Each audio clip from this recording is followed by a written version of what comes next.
जय भीम। आज हम सबके बीच भलाई महासंघ के राष्ट्रीय अध्यक्ष भाई मनोज परमार जी हमारे बीच में उपस्थित है। समाज के साथ साथ मेरे भी बड़े भाई हैं, बड़ा प्रेम स्नेह मुझ पर भी रखते हैं। ऐसे हमारे आदरणीय मनोज परमार जी हमारे बीच में पधारे हैं, जोरदार ताली बजाइए। साथियों, समाज के अंतिम आदमी की लड़ाई में, चाहे वो दलित हो आदिवासी हो, समाज का कोई भी तबका हो, उसकी लड़ाई में पूरे मध्य प्रदेश में मनोज परमार जी अपने आप में एक ऐसी शख्सियत है जो आप अगर कहीं कोई किसी पे अत्याचार हो रहा है, किसी के साथ अन्याय हो रहा है, किसी के साथ अनाचार हो रहा है, तो तत्काल वहां पर पहुंचते हैं, उसकी बात को समझते हैं और पूरी ताकत से लड़ाई लड़ते हैं। जोरदार ताली मनोज भैया के लिए। इस अवसर पर आज 133वीं जयंती बाबा साहब की है और हम सब लोग आज इस अवसर पर एक बड़ा कार्यक्रम आयोजन करने जा रहे हैं। आज मनोज जी की उपस्थिति को मैं अपनी ओर से और संपूर्ण विधानसभा के प्रत्येक नागरिक की ओर से उनका स्वागत करता हूं, सम्मान करता हूं।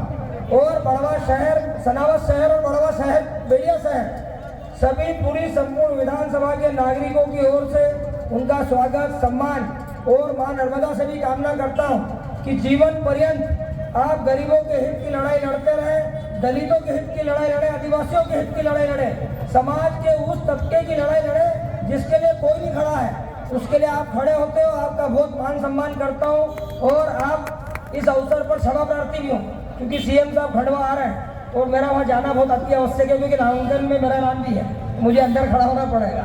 तो इस अवसर पर आपको इस समय आपका मान सम्मान स्वागत करते हुए संपूर्ण हमारे साथियों की तरफ से भी आपका जोरदार स्वागत, जोरदार ताली बजे भैया। और हम सब लोगों को बाबा साहब के पद चिन्हों पर चलते हुए जो बात मैंने 10 मिनट पहले दोहराई थी कि मूल संविधान कभी नष्ट नहीं होगा।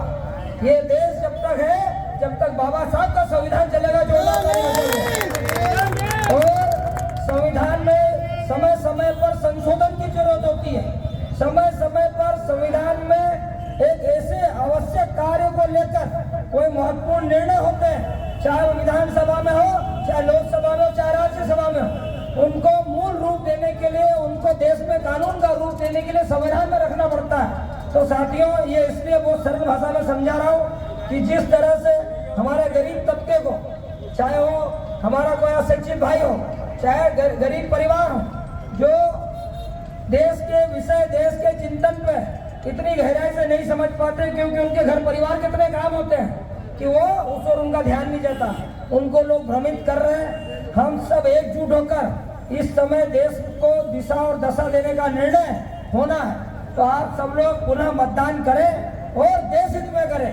और एक और बात, किसी के बहकावे में नहीं आए, संविधान में केवल संशोधन हो सकते हैं, संविधान कभी नष्ट नहीं होगा, कभी परिवर्तित नहीं होगा। आप सबको इस अवसर पर बहुत सारी बातें मनोज भैया भी कहेंगे, मनोज भैया से चर्चा भी मैं कर रहा था, तो यही बात बोलने जा रहा था कि जब आप कहीं भी बात रखें तो जरूर बताएं कि वो संविधान जो देश हित में हो। आज भारत 5 आर्थिक ताकतों में है, लेकिन हमको माँ भारती को परम वैभव पर देखना है। नंबर 1 हमारा देश हो, विश्व गुरु हो और हम सब लोग संपन्न हो।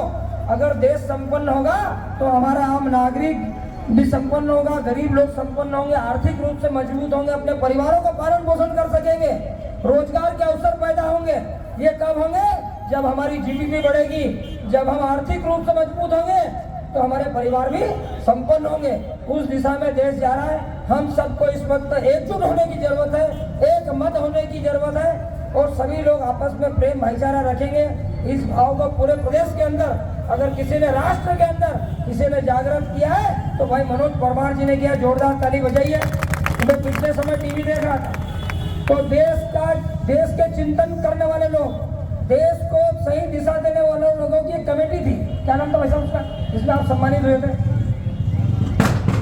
सम्मान किया था ना आपका, दिल्ली में, बॉम्बे में, कहा हुआ था, गुजरात में मनोज जी को देश की सर्वोच्च संस्था ने बुलाया, वह मान सम्मान किया और देश के असुरक्षित लोगों को, नीचे गरीब तबके को समाज के सभी वर्ग का, जो गरीब तबका, जो अन्याय, अनाचार, अत्याचार से पीड़ित है, उनके हितों की रक्षा करने के लिए बड़ा सम्मान दिया गया। हम भी आपका सनावद नगर में खूब भव्य स्वागत करते हैं और पुनः मां नर्मदा और भगवान श्री रामचंद्र जी से और बाबा साहब से भी मैं प्रार्थना करता हूं कि आपको सही पथ चिन्हों पर रास्ता दिखाए और देश हित में आप हमेशा काम करते रहे। इन्हीं मंगल भावनाओं के साथ पुनः आपका ढेर सारा स्वागत, सम्मान। जय हिंद, नर्मदे हर।